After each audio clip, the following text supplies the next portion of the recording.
Welcome to Man Does Tech, where I solve the problems you didn't even know you had. You start by enabling Remote Play on the Ps5. Go to System, then Remote Play, and toggle it on. Sign into the same PlayStation Network account on both the console and the device you'll use. This links them. Once done, make sure the Ps5 is set as your primary Ps5 and allow network access in rest mode so the console can wake remotely. Doing this now prevents connection failures later and ensures the console is reachable when you start the Remote Play app.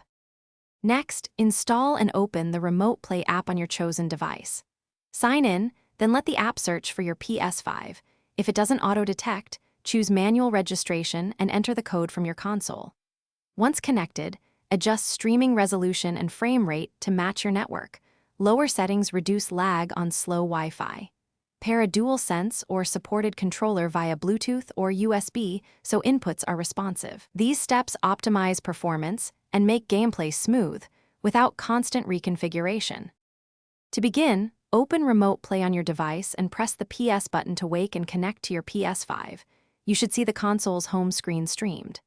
If you experience lag or disconnects, switch to a 5 GHz Wi-Fi band or plug the console/device into Ethernet, enable UPnP on your router, and close bandwidth-heavy apps.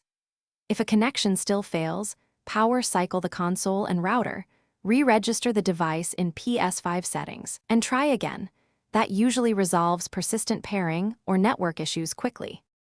Thanks for watching. If you found this helpful, don't forget to like and subscribe.